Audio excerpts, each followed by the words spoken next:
بسم الله الرحمن الرحيم. الحمد لله رب العالمين وبه نستعين والصلاة والسلام على نبينا محمد وعلى آله وصحبه ومن تبعهم بإحسان إلى يوم الدين وبعد. رب اشرح لي صدري ويسر لي أمري واحلل عقدة من لساني يفقهوا قولي. رب زدني علما رب زدني علما رب زدني علما. حاضرین گرامی قدر، قرآن مجید کے سیکھنے اور سکھانے سے متعلق ہماری یہ مجلسیں جاری ہیں۔ اللہ رب العالمین سے دعا ہے کہ اس مجلس کو بابرکت بنائے، آمین۔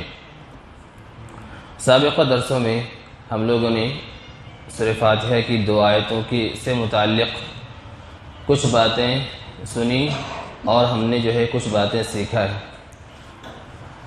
آج کے درس میں انشاءاللہ سورہ فاتحہ کی بقیہ آیتوں سے متعلق مختصراً کچھ عرض کرنے کی کوشش کی جائے گی۔ اللہ سبحانہ و تعالیٰ سے دعا ہے کہ اللہ سبحانہ و تعالیٰ ہمیں علم نافع اور عمل صالح عطا فرمائے، آمین۔ سورہ فاتحہ کی سابقہ دونوں آیتوں کے بارے میں ہم نے جانا۔ آج کے درس میں تیسرے آیت سے ہم شروع کریں گے۔ اللہ سبحانہ و تعالیٰ فرماتے ہیں: الحمدللہ رب العالمین الرحمن الرحیم مالک یوم الدین۔ ہر قسم کی تعریف اللہ رب العالمین ہی کے لیے ہے جو تمام جہانوں کا پالنے والا ہے۔ الرحمن الرحیم، جو بڑا مہربان نہایت رحم والا ہے۔ مالک یوم الدین، جو جزا کے دن کا مالک ہے۔ مالک یوم الدین، ایاک نعبد و ایاک نستعین، ہم تیری ہی عبادت کرتے ہیں اور تجھی سے مدد طلب کرتے ہیں۔ اہدنا الصراط المستقیم، تو ہمیں سیدھی راہ دکھا، تو ہمیں سیدھا راستہ دکھا، سچی راہ دکھا۔ صراط الذین انعمت علیہم، ان لوگوں کی راہ، ان لوگوں کا راستہ جن پہ تو نے انعام کیا ہے۔ غیر المغضوب علیہم ولا الضالین، ان لوگوں کا راستہ نہیں جن پہ تیرا غضب نازل ہوا ہے، اور ان لوگوں کا راستہ بھی نہیں جو گمراہ ہو گئے ہیں۔ شروع میں ہم نے حدیث کے حوالے سے یہ بات جانی کہ سورہ فاتحہ کو اللہ سبحانہ و تعالیٰ نے 2 حصوں میں تقسیم کیا ہے۔ ابتدائی 3 آیتوں میں اللہ رب العالمین کی تعریف اور اللہ رب العالمین کی بزرگی بیان کی گئی ہے۔ اگر بندہ الحمدللہ رب العالمین کہتا ہے تو اللہ سبحانہ و تعالیٰ کہتے ہیں کہ بندے نے میری تعریف کی، اور اگر بندہ الرحمن الرحیم کہتا ہے تو اللہ سبحانہ و تعالیٰ کہتے ہیں کہ اثنا علی عبدی، بندے نے میری تعریف کی۔ اور جب بندہ مالک یوم الدین کہتا ہے تو اللہ سبحانہ و تعالیٰ کہتے ہیں مجدنی عبدی، میرے بندے نے میری بزرگی بیان کی۔ مالک یوم الدین بدلے کے دن کا مالک ہے، بدلے کے دن کا مالک یعنی قیامت کے دن کا مالک ہے۔ کیا اللہ سبحانہ و تعالیٰ صرف قیامت کے دن کا مالک ہے، یا اللہ رب العالمین دنیا اور آخرت کے ہر چیز کا مالک ہے؟ ظاہر بات ہے کہ اللہ سبحانہ و تعالیٰ دنیا اور آخرت کے ہر چیز کا مالک ہے۔ ہر جگہ، چاہے دنیا ہو یا آخرت ہو، ہر جگہ اللہ رب العالمین ہی کی بادشاہت ہے۔ اس آیت میں اللہ سبحانہ و تعالیٰ نے اپنی بادشاہت کو، اپنے اختیارات کو قیامت کے دن کے ساتھ خاص کیا ہے، جبکہ اللہ سبحانہ و تعالیٰ دنیا کا معاملہ ہو یا آخرت کا معاملہ، ہر جگہ اللہ رب العالمین حقیقت میں اختیار والا ہے، حقیقت میں بادشاہت والا ہے۔ تو کیا اس کی کیا وجہ ہے؟ اس کا کیا سبب ہے کہ اللہ سبحانہ و تعالیٰ نے آخرت کے دن کو یا آخرت کے دن میں اپنی بادشاہت کو خاص کر کے بتلایا ہے کہ اللہ سبحانہ و تعالیٰ آخرت کے دن کا مالک ہے؟ اس کی وجہ یہ ہے کہ انسان دنیا میں مختلف اسباب کی بنیاد پر، دنیا میں مختلف وجوہات کی بنیاد پر اس کے پاس کہیں حکومت ہے، کہیں اختیارات ہے، کہیں کسی کا کوئی ذمہ دار ہے وغیرہ۔ دنیا میں اللہ رب العالمین نے انسانوں کو اختیار دیا ہے، انہیں کہیں نہ کسی جگہ کی ذمہ داری عطا کی ہے، انہیں بادشاہت عطا کیا ہے، اگرچہ کہ یہ بادشاہت بھی اللہ رب العالمین ہی کی دین ہے۔ اللہ سبحانہ وتعالیٰ کیا فرماتے ہیں قرآن مجید میں، قل اللہم مالک الملک تؤتی الملک من تشاء وتنزع الملک ممن تشاء وتعز من تشاء وتذل من تشاء، اے اللہ تو ہی بادشاہت دینے والا ہے، تو جسے چاہتا ہے عزت دے دیتا ہے، تو جسے چاہتا ہے ذلیل کر دیتا ہے۔ تو بادشاہت عطا کرنا بھی یہ اللہ رب العالمین ہی کا کام ہے۔ دنیا میں جو بھی بادشاہ ہیں یہ گویا کہ اللہ نے ان کو بادشاہت دنیا میں عطا کیا ہے، یہ گویا کہ حقیقت میں ان کی بادشاہت نہیں ہے۔ اسی لیے ہم دیکھتے ہیں کہ بسا اوقات یہ بادشاہتیں، یہ اختیارات ختم ہوتے چلے جاتے ہیں۔ تو حقیقت میں چاہے دنیا کا معاملہ ہو یا آخرت کا معاملہ ہو، اللہ رب العالمین ہی بادشاہ ہے، ہر طرح کا اختیار اللہ رب العالمین ہی کو حاصل ہے۔ تو آخرت میں خاص کر کے اللہ نے کہا کہ آخرت کے دن کا مالک ہے، مطلب یہ کہ اس دن، آخرت کے دن انسان کی جو چھوٹی موٹی دنیا میں بادشاہت ہے، چھوٹے موٹے جو اختیارات ہیں، وہ اختیارات قیامت کے دن بالکلیہ ختم ہو جائیں گے۔ سب کو معلوم ہو جائے گا کہ اللہ رب العالمین کے علاوہ کسی کی کوئی بادشاہت نہیں ہے، اللہ رب العالمین کے علاوہ کسی کو کوئی اختیار حاصل نہیں ہے۔ اسی لیے خاص کر کے اللہ سبحانہ وتعالیٰ نے اس آیت میں اس بات کا تذکرہ کیا کہ اللہ رب العالمین قیامت کے دن کا بادشاہ ہے، قیامت کے دن کا جو ہے قیامت کے دن کا ہر طرح کا اختیار اللہ رب العالمین کو ہے۔ تو دنیا میں جو چھوٹے موٹے اختیارات ہیں وہ کیا ہو جائیں گے؟ ختم ہو جائیں گے۔ دنیا میں سارے اختیارات یہیں پہ ختم ہو جائے گا، یہیں پہ تباہ اور برباد ہو جائے گا۔ آخرت کے دن صرف اور صرف اللہ رب العالمین ہی کی بادشاہت باقی رہے گی، اور اس دن تمام کو اس بات کا اچھے سے اندازہ لگ جائے گا کہ اللہ کے علاوہ کسی کی کوئی بادشاہت نہیں، اللہ کے علاوہ کسی کا کوئی اختیار نہیں ہے۔ اسی لیے ایک آیت میں اللہ سبحانہ وتعالیٰ نے فرمایا لمن الملک اليوم، آج کے دن کس کی بادشاہت ہے؟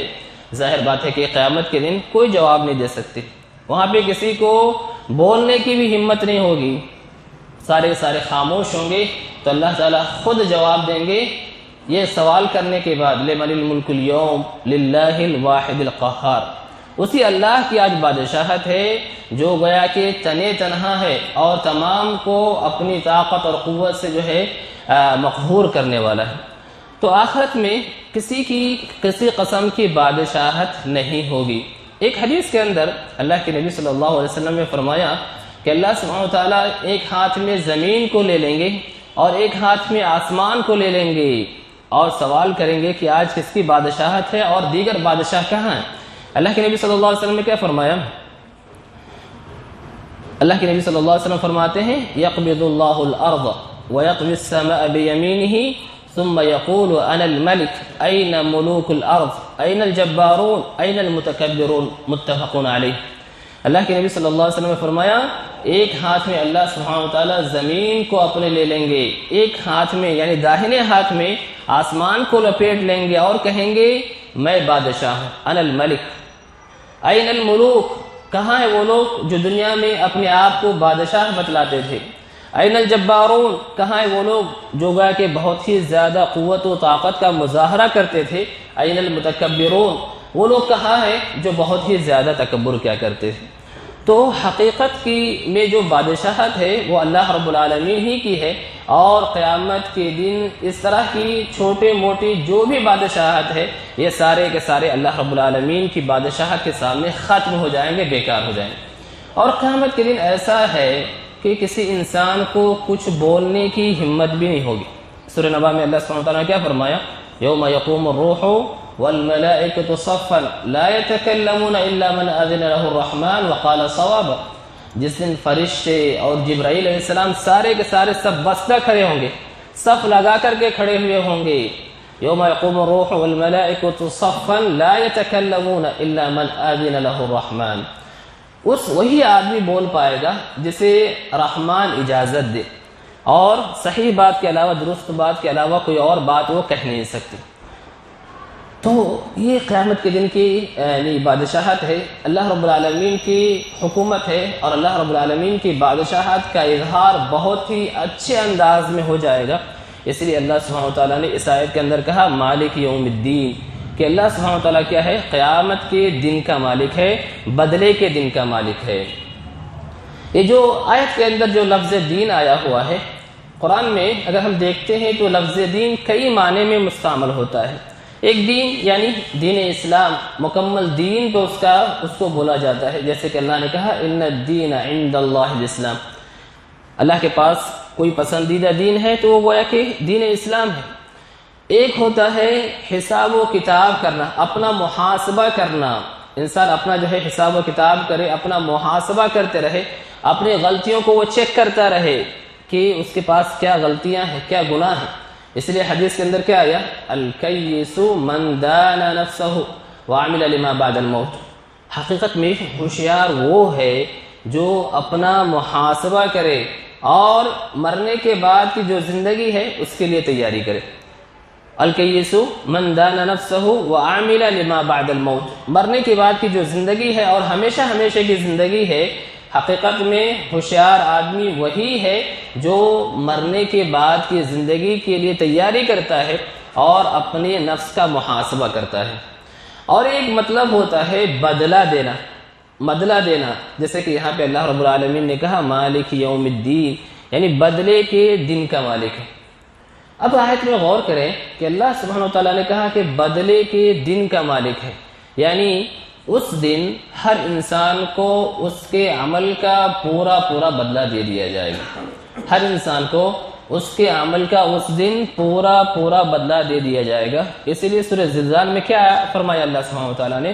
فَمَن يَعْمَلْ مِثْقَالَ ذَرَّةٍ خَيْرًا يَرَهُ وَمَن يَعْمَلْ مِثْقَالَ ذَرَّةٍ شَرًّا يَرَهُ۔ آدمی ذرہ برابر بھی کوئی نیکی کیا ہے اللہ کے پاس اسے موجود پائے گا، آدمی نے ذرہ برابر بھی برائی کی ہے اسے بھی اللہ رب العالمین کے پاس موجود پائے گا۔ یہ اللہ کا ریکارڈ ہے، یہ اللہ کا علم ہے کہ اللہ کے پاس ذرہ محفوظ ہے، اللہ کے پاس ذرہ بھی جو ہے ضائع نہیں ہوگا۔ اور اس آیت سے اندازہ لگائیے کہ اللہ سبحانہ وتعالیٰ بندے پہ ذرہ برابر ظلم بھی نہیں کرے گا، یعنی نیکی تھوڑی نیکی بھی محفوظ ہے، ذرہ بھی اگر اللہ کے پاس محفوظ ہے تو اللہ تعالیٰ اس ذرے کا بدلہ بھی بندے کو دے دے گا۔ اسی لیے اللہ سبحانہ وتعالیٰ کبھی کسی پہ ذرہ برابر بھی ظلم نہیں کرے گا۔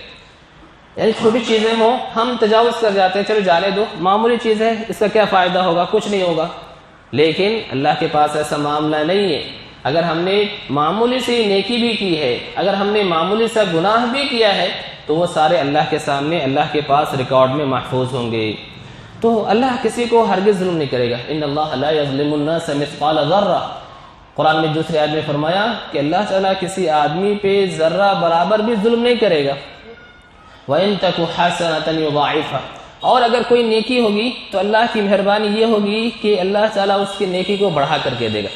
وَإِن تَكُ حَسَنَةً يُضَاعِفْهَا وَيُؤْتِي مِن لَّدُنْهُ أَجْرًا عَظِيمًا، اور اللہ تعالیٰ اپنے پاس سے بہت زیادہ بدلہ دینے والا ہے، بہت زیادہ جو ہے ثواب دینے والا ہے۔ اور یہ اللہ کی رحمت ہے جس کا تذکرہ ہم نے سابقہ درس میں کیا تھا۔ یعنی انسان کی معمولی نیکی ہے، اس کے باوجود اللہ تعالیٰ بڑھا کر کے دے رہے ہیں، یہ اللہ کی مہربانی نہیں تو اور کیا ہے، یہ اللہ کا فضل نہیں تو اور کیا ہے کہ چھوٹی چیز کو بھی اللہ تعالیٰ اسے بڑھا کر کے دے اور اپنی طرف سے بہت زیادہ جو ہے ثواب عطا کریں۔ اسی لیے ایک حدیث میں اللہ کے نبی صلی اللہ علیہ وسلم نے فرمایا کہ کوئی بھی انسان اپنے عمل کی بنیاد پر جنت میں نہیں جا سکتا۔ اگر صرف اس کے عمل کو بنیاد بنایا جائے، اس کے عمل کی بنیاد پر اسے جنت اور جہنم کا اس کے ساتھ معاملہ کیا جائے تو وہ اپنے عمل کی بنیاد پر ہی صرف جنت میں ہرگز نہیں جا پائے گا۔ صحابہ نے سوال کیا، اللہ کے نبی صلی اللہ علیہ وسلم کیا آپ کا معاملہ بھی ایسا ہوگا کیا؟ آپ بھی اپنے عمل کی بنیاد پر جنت میں جا پائیں گے کیا؟ تو آپ نے کہا نہیں، میں بھی اپنے عمل کی بنیاد پر جنت میں نہیں جا پاؤں گا الا یہ کہ اللہ تعالیٰ مجھے اپنی رحمت سے ڈھانپ لے۔ یہاں دیکھیں اللہ کی رحمت کا ہم اندازہ لگائیں، اللہ کی رحمت کو ہم بیان نہیں کر سکتے، اللہ کی رحمت اس قدر وسیع ہے کہ ہم اللہ کی رحمتوں کو بیان نہیں کر سکتے۔ اللہ کے نبی صلی اللہ علیہ وسلم ہے، دن و رات آپ کی عبادتیں ہوتی ہیں، آپ کی اس قدر رات میں عبادتیں ہوتی ہیں کہ آپ کے پیر سوج جا رہے ہیں، اور اللہ تعالیٰ نے آپ کے اگلے پچھلے سب گناہ معاف کر دیے، پھر بھی اللہ کے نبی صلی اللہ علیہ وسلم نے کیا کہا؟ اگر اللہ مجھے اپنی رحمت میں نہ ڈھانپ لے تو میں بھی اپنے عمل کی بنیاد پر جنت میں نہیں جا سکوں گا۔ تو ہمارا اور آپ ہمارا اور آپ کا کیا معاملہ ہوگا؟ ہمارا اور آپ کا کیا معاملہ ہوگا کہ اللہ کے رحمت کے ہم کس قدر محتاج ہیں، ہم کتنے گنہگار ہیں، ہم سے ہر وقت غلطیاں ہوتی رہتی ہیں، ہمیشہ ہم سے گناہ کے کام ہوتے رہتے ہیں۔ اگر اللہ کا فضل نہ ہو، اللہ کی رحمت اگر شامل حال نہ ہو تو اللہ ہی معلوم کہ ہمارے ساتھ کیا ہو سکتا ہے۔ تو یہ گویا کہ یہ جو ہے یہ اللہ کی رحمت کی دلیل ہے کہ اللہ سبحانہ و تعالیٰ انسان کے ذرے ذرے کا بھی ریکارڈ رکھے گا اور اس کے ذرے ذرے کے عمل کی بنیاد پر اللہ تعالیٰ قیامت کے دن اس کو جو ہے بدلہ دے دیں گے۔ فَمَن يَعْمَلْ مِثْقَالَ ذَرَّةٍ خَيْرًا يَرَهُ وَمَن يَعْمَلْ مِثْقَالَ ذَرَّةٍ شَرًّا يَرَهُ۔ اب یہاں آیت سے ہمیں کیا معلوم ہوتا ہے؟ اگر اللہ نے ہمیں یہ کہا ہے کہ اللہ تعالیٰ بدلے کے دن کا مالک ہے، اس کا مطلب یہ ہوا کہ ہمارے پورے اعمال کو ہمیں بدلہ ملنے والا ہے، ہمارے اچھے اعمال کا بھی ہمیں بدلہ ملے گا، ہمارے برے اعمال کا بھی ہمیں بدلہ ملے گا۔ تو اس آیت میں یہ پیغام دینا مقصد ہے کہ ہر انسان اپنے بدلہ پانے کے لیے تیاری کرے، ہر انسان قیامت کے دن اپنا بدلہ پانے کے لیے تیاری کرے۔ اب یہ اس کے اختیار میں ہے کہ وہ کون سا بدلہ پانا چاہتا ہے، کیا وہ خیر کا بدلہ پانا چاہتا ہے یا جو ہے اپنے برائیوں کا بدلہ پانا چاہتا ہے۔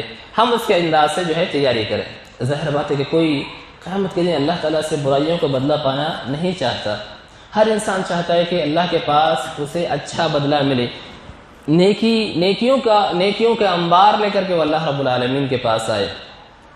جب نیکیوں کا ہی بدلہ ہم دیکھنا چاہتے ہیں تو ظاہر بات ہے کہ ہمارے نام اعمال میں نیکیاں ہی ہونی چاہیے، ہمارے اعمال میں اچھے کام ہی ہونے چاہیے، ہمارے اعمال میں ایسے کام نہیں ہونے چاہیے جو ہم وہاں کل قیامت کے دن دیکھنا پسند نہ کریں۔ تو یہ ہمارے اختیار کی بات ہے، ہمارے اختیار کی بات ہے کہ ہم کیا چاہتے ہیں، کیا بدلہ پانا چاہتے ہیں اللہ کے پاس۔ کیا آپ خیر کا بدلہ پانا چاہ رہے ہیں یا آپ جو ہے اللہ کے پاس اپنی برائیوں کا بدلہ پانا چاہتے ہیں؟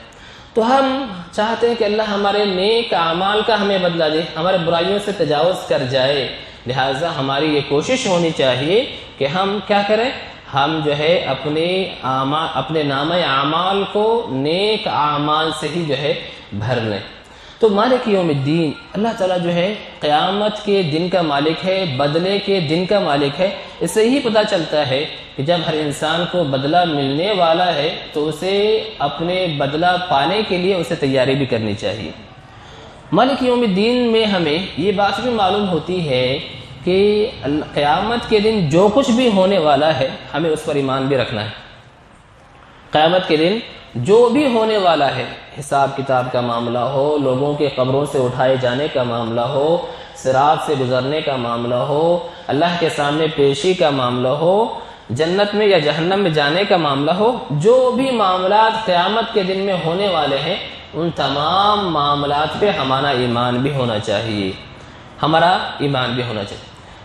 تو اللہ کیا ہے؟ بدلے کے دن کا مالک ہے اور ہر طرح کی بادشاہت دنیا اور آخرت میں اللہ رب العالمین ہی کے لیے ہے۔ تو کیا انسان کو دنیا میں بادشاہ کہنا جائز نہیں ہوگا؟ کیا کسی انسان کو جس کو اللہ نے بادشاہت عطا کی ہے اسے بادشاہ کہنا درست نہیں ہوگا؟ کیا جائز ہوگا، ایسا کہنا درست ہوگا، ایسا کہنا صحیح ہوگا کہ وہ فلاں جگہ کا بادشاہ ہے، فلاں جگہ کا خلیفہ ہے، فلاں جگہ کا ذمہ دار ہے وغیرہ، یہ کہنے میں کوئی حرج نہیں۔ کیوں؟ اس لیے کہ اللہ نے قرآن مجید میں خود کہا ہے اور بادشاہت کا تذکرہ بھی کیا ہے اور بادشاہوں کے بارے میں بتلایا بھی ہے۔ تو اس کا مطلب یہ ہوا کہ اگرچہ کہ حقیقت میں بادشاہت اللہ تعالیٰ ہی کی ہے، لیکن اللہ نے جسے بادشاہ دیا ہے، بادشاہت عطا کی ہے، اسے بادشاہ کہنے میں کوئی حرج نہیں، کوئی مشکل کی بات نہیں۔ طالوت اور جالوت کا واقعہ ہم سنتے اور پڑھتے رہتے ہیں، اس میں اللہ نے کیا کہا؟ اللہ نے یہی بتلایا کہ ان اللہ قد بعث لکم طالوت ملکا۔ جب لوگوں نے بنو اسرائیل کے لوگوں نے سوال کیا تو کہا کہ بھئی اللہ تعالیٰ نے کہا کہ طالوت کو اللہ نے تمہارے لیے بادشاہ بنا کر کے بھیجا ہے، بادشاہ بنا کر کے بھیجا ہے۔ تو جس کو اللہ نے بادشاہ بنا کر بھیجا ہو یا جسے دنیا میں بادشاہت عطا کی گئی ہو اسے بادشاہ کہنے میں کوئی حرج نہیں ہے، لیکن انسان کو القاب کے سلسلے میں غلو نہیں کرنا چاہیے۔ القاب کے سلسلے میں غلو نہیں کرنا چاہیے۔ ایک حدیث میں آیا کہ انسان اپنے آپ کو بادشاہوں کا بادشاہ کہلائے، یہ اللہ کے نزدیک بہت ہی بری بات ہے۔ انسان اپنے آپ کو شہنشاہ کہلائے اور اپنے آپ کو بادشاہوں کا بادشاہ کہلائے، یہ اللہ کے نزدیک بڑی ہی بری بات ہے۔ اس لیے حدیث کے اندر اللہ کے نبی صلی اللہ علیہ وسلم نے فرمایا ان اخنع الاسماء عند اللہ، اخنع اسم عند اللہ رجل تسمى بمالک الاملاک ولا مالک الا اللہ۔ اللہ کے نزدیک بہت ہی بدترین ہے وہ آدمی جو اپنے آپ کو ملک الاملاک کہلانا چاہتا ہے، بادشاہوں کا بادشاہ کہلانا چاہتا ہے، حقیقت میں اللہ کے علاوہ کوئی بادشاہ نہیں۔ اور یہ حدیث بخاری اور مسلم کی روایت ہے۔ تو یہ اللہ سبحانہ وتعالیٰ نے جو کہا کہ اللہ سبحانہ وتعالیٰ بدلے کے دن کا مالک ہے، تو اس کا مطلب یہ ہوا کہ چاہے بدلے کے دن کی بادشاہت ہو یا بدلے کے دن کے علاوہ دنیا کی بادشاہت ہو، ہر طرح کی بادشاہت اللہ رب العالمین ہی کے لیے ہے۔ لیکن اللہ نے خاص کر کے بدلے کے دن کو بادشاہ کے طور پر کیوں بتلایا ہے؟ اس لیے کہ اس دن ہر قسم کی بادشاہت انسان کی ختم ہو جائے گی اور وہاں انسان بولنے کی سکت بھی نہیں رکھ پائے گا، اور اللہ کی اجازت کے بغیر، اللہ کی مرضی کے بغیر بول بھی نہیں سکتا ہے۔ تو یہ مالک یوم الدین ہے۔ اگلی روایت میں، اگلی آیت میں اللہ سبحانہ وتعالیٰ نے فرمایا ایاک نعبد و ایاک نستعین، ہم تیری ہی عبادت کرتے ہیں اور تجھ ہی سے مدد طلب کرتے ہیں۔ اس آیت میں دو بہت ہی اہم باتیں بتلائی گئی ہیں۔ ایک یہ ہے کہ انسان اللہ رب العالمین کی ہی عبادت کرتا ہے بس، اور دوسری چیز کہ ہم ہر کام میں اللہ رب العالمین ہی سے مدد طلب کرتے ہیں۔ یہاں علماء نے ذکر کیا ہے کہ یہ جو طریقہ ہے، یہ اس آیت کا جو صیغہ ہے یہ بہت ہی اہم ہے۔ ایاک نعبد و ایاک نستعین، یہاں دیکھیے دو بار ایاک کا تکرار لایا گیا ہے، دو بار اللہ تعالیٰ نے اس آیت میں ایاک ایاک کہا ہے۔ کیوں؟ اس لیے کہ عبادت کی جو بھی صورتیں ہو سکتی ہے، بندہ اس میں اس بات کا اعتراف کر رہا ہے کہ ہم تیری ہی عبادت کرتے ہیں۔ عبادت کی جو بھی صورتیں ہو سکتی ہیں، عبادت کی جو بھی شکل ہو سکتی ہے، بندہ اس بات کا اعتراف کر رہا ہے کہ ہم تیری ہی عبادت کرتے ہیں۔ لیکن اگر اس اعتراف کے باوجود اگر وہ اللہ کی عبادت نہ کرے اور اللہ کی عبادت کے ساتھ کسی دوسروں کو بھی عبادت میں شامل کر لے تو پھر معاملہ غلط ہو گیا، اپنے وہ اس اقرار میں غلط ہو گیا، اپنے وہ اس اعتراف میں جھوٹا ہو گیا۔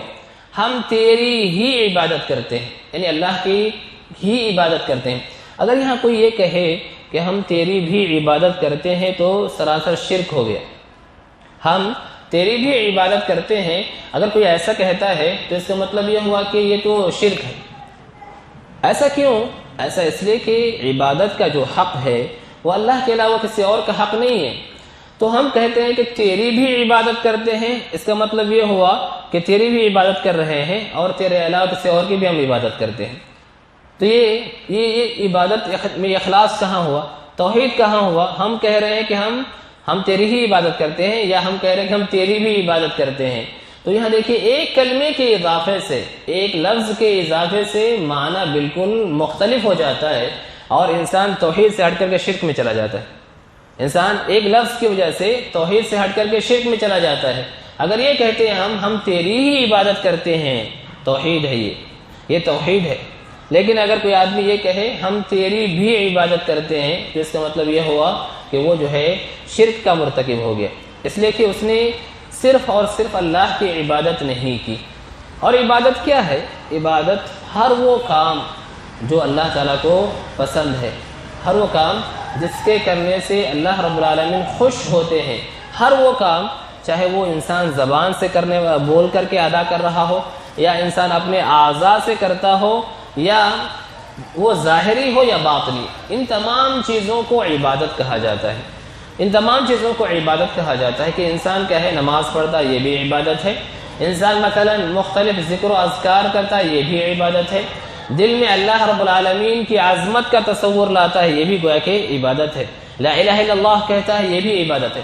تو گویا کہ عبادت ہر وہ کام جو اللہ رب العالمین کو پسند ہے، جس کام کے کرنے سے اللہ رب العالمین خوش ہوتے ہیں۔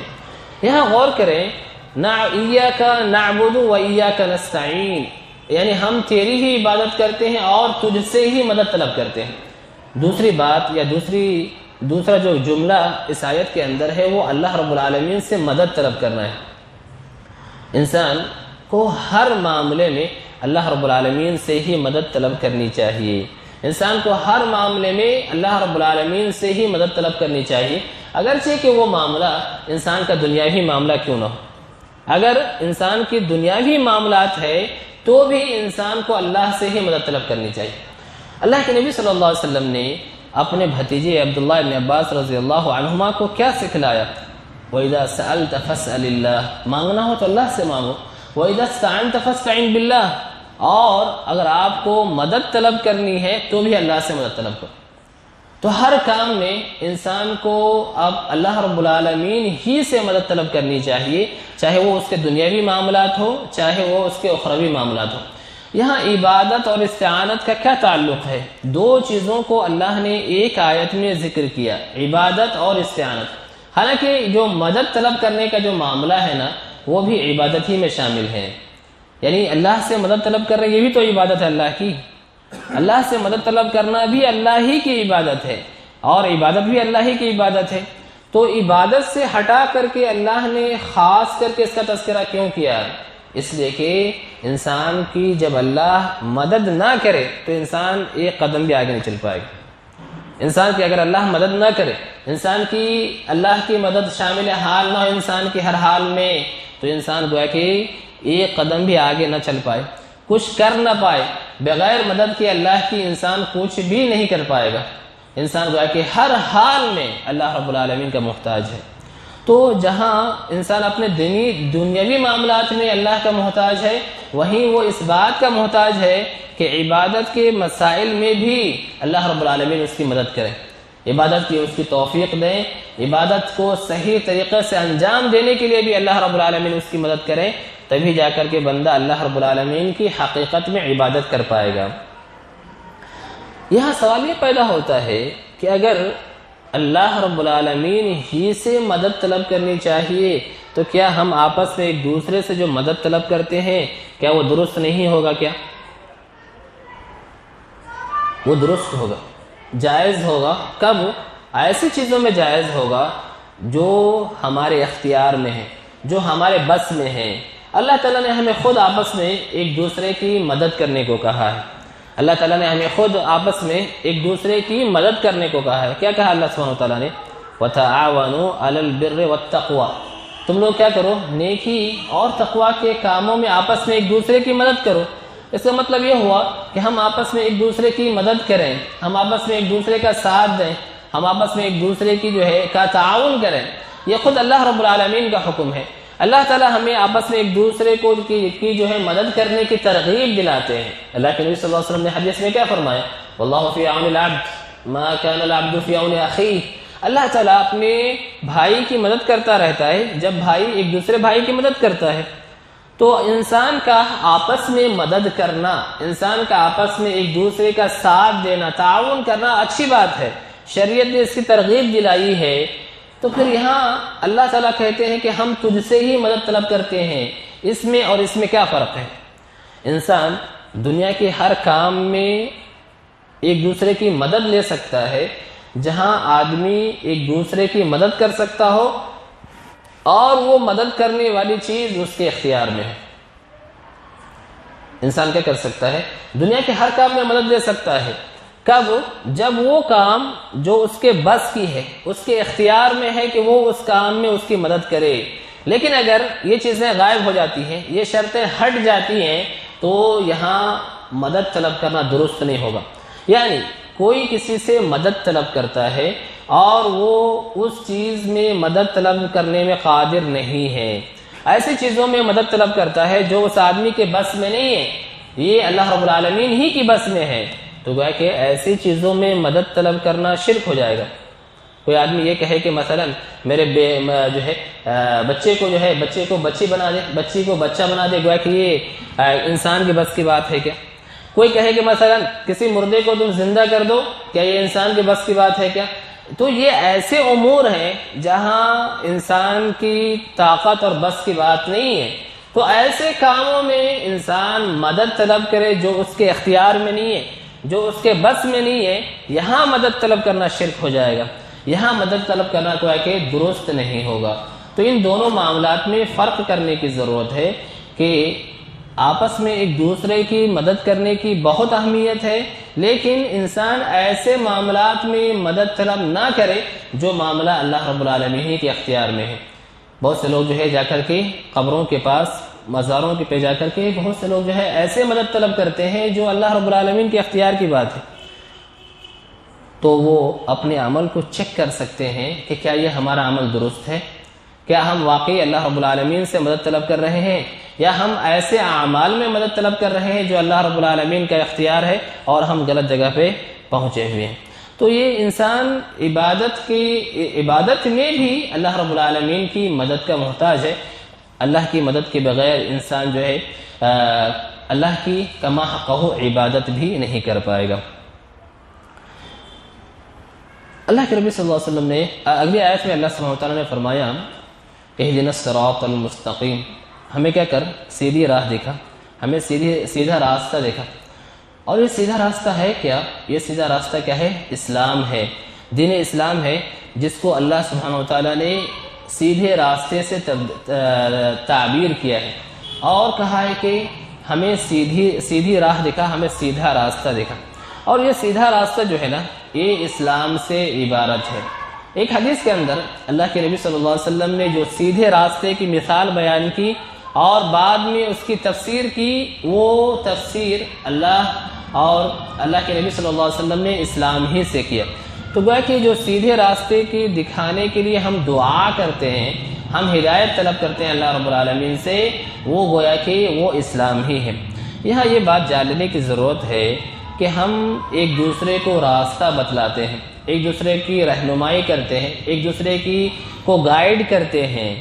ایک رہنمائی یہ ہوتی ہے، ایک رہنمائی کیا ہوتی ہے؟ ایک رہنمائی یہ ہوتی ہے کہ آدمی اس کے گناہ سے ہٹا کر کے اس کو نیکیوں میں ڈال دے، گمراہی سے نکال کر کے اس کو سیدھے راستے پہ لا لے، یہ ایک رہنمائی ہوتی ہے۔ اور یہ رہنمائی کی قسم اللہ رب العالمین کے علاوہ کسی اور کو اختیار میں نہیں ہے۔ رہنمائی کی یہ قسم کیا ہے؟ اللہ کے اختیار کے علاوہ کسی اور کے اختیار میں نہیں ہے کہ آدمی کسی کو گمراہی سے ہٹا کر کے اس کو سیدھے راستے پر لے آئے، گناہ کے کاموں سے نکال کر کے اس کو اطاعت و فرما برداری کے کام پر لے آئے۔ ہاں، ہر انسان کے بس میں یہ ہے کہ ہم کیا کریں؟ دوسروں کو راستہ بتلائیں، یہ گناہ کا کام ہے، یہ غلطی کا کام ہے، یہ راستہ صحیح نہیں ہے، یہ راستہ یہ جو ہے غلط ہے۔ ہم آپس میں ایک دوسرے کو بتا سکتے ہیں، لیکن رہ گیا اس غلطی سے اس کے دل کو پھیر کر کے ہم نیکی کے راستے پر لے آئیں، اس کے دل کو ہم کفر سے نکال کر کے اسلام میں لے آئیں، یہ رہنمائی کرنا انسانوں کے بس کی بات نہیں ہے۔ یہ رہنمائی کرنا ہر انسان کے اختیار میں نہیں ہے، بلکہ یہ اختیار اللہ رب العالمین کا ہی حق ہے۔ اللہ رب العالمین ہی کسی کو برائیوں سے نکال کر کے سیدھے راستے پر لا سکتے ہیں۔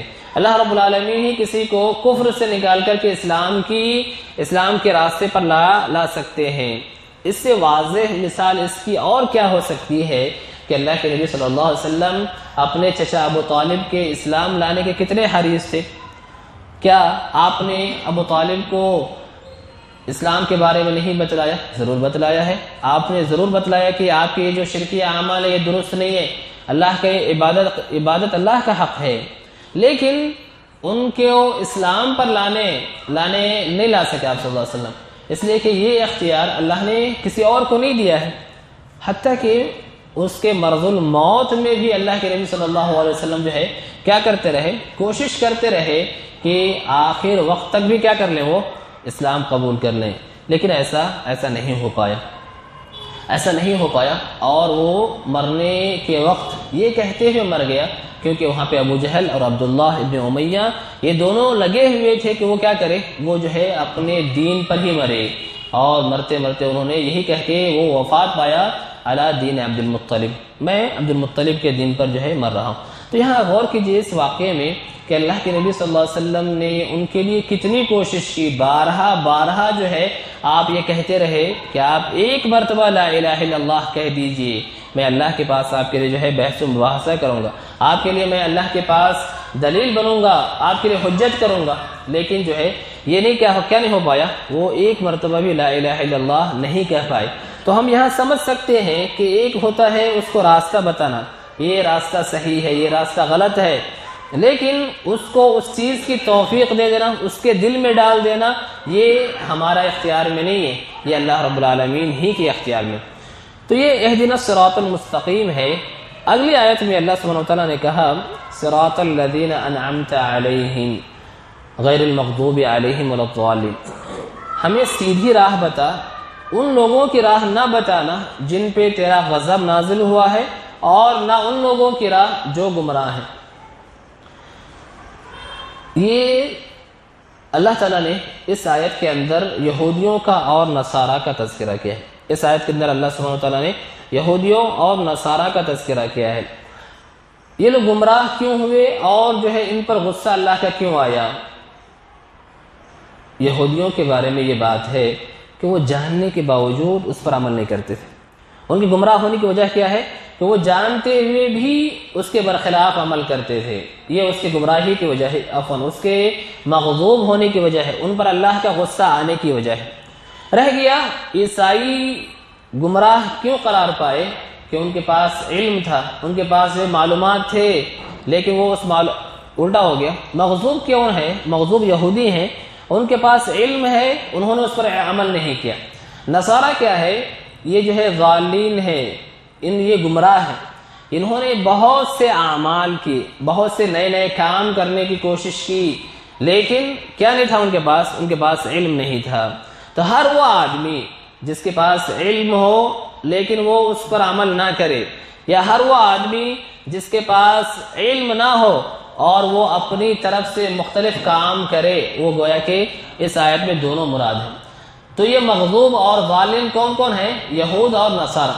یہود اور نصارہ کو اس آیت میں مراد لیا گیا ہے، اور ان کے غصے کے، ان پر غصہ کے اسباب کو بتلایا گیا ہے، ان کے گمراہ ہونے کے سبب کی طرف اشارہ کیا گیا ہے کہ انسان جب وہ ہدایت طلب کرتا ہے تو گویا کہ ان دونوں لوگوں کے راستے سے ہٹ کر کے ہدایت طلب کرتا ہے۔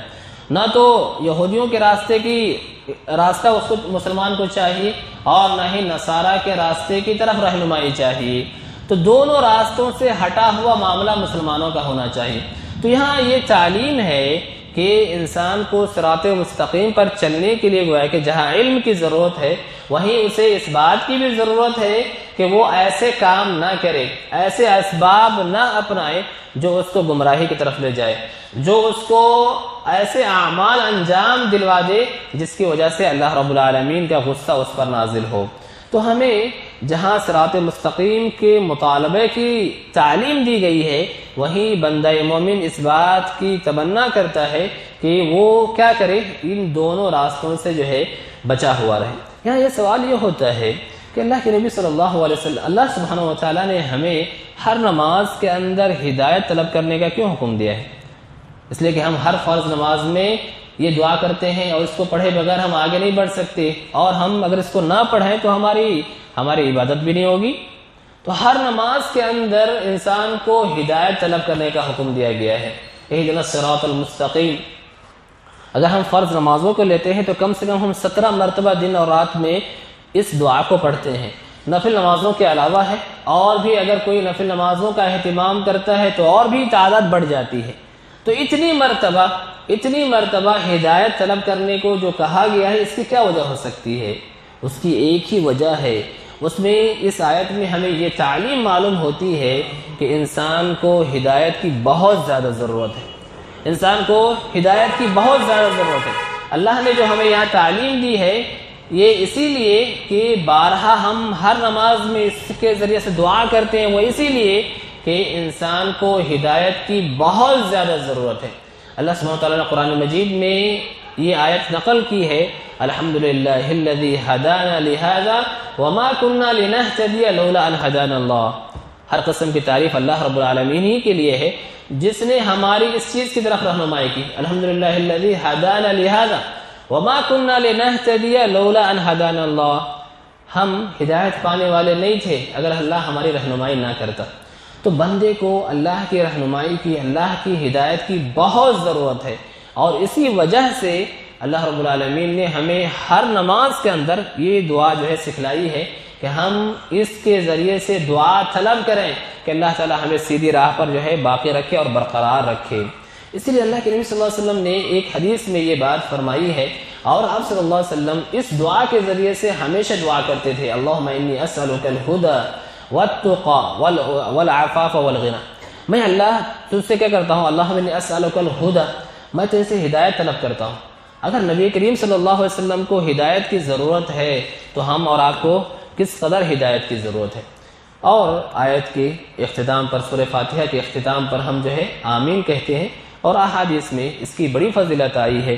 اللہ سبحانہ وتعالیٰ نے ہمیں اللہ کے نبی صلی اللہ علیہ وسلم نے ہمیں آمین کی متعدد فضیلت بتلائی ہے، جن میں سے یہی ہے کہ اگر ہم سورہ فاتحہ کے اختتام کے بعد، سورہ فاتحہ کو ختم کرنے کے بعد آمین کہتے ہیں، اور ہمارا آمین کہنا فرشتوں کے آمین کہنے کے برابر ہو جاتا ہے، تو باذن اللہ تعالی ہمارے اس سے گناہ معاف ہو جاتے ہیں۔ اللہ رب العالمین سے دعا ہے کہ اللہ سبحانہ وتعالی ہمیں جو ہے علم نافع اور عمل صالح کی توفیق عطا فرمائے۔ اقول ما تسمعون واستغفر الله لي ولكم ولسائر المسلمين من كل ذنب فاستغفروه انه هو الغفور الرحيم۔ السلام علیکم ورحمۃ اللہ وبرکاتہ۔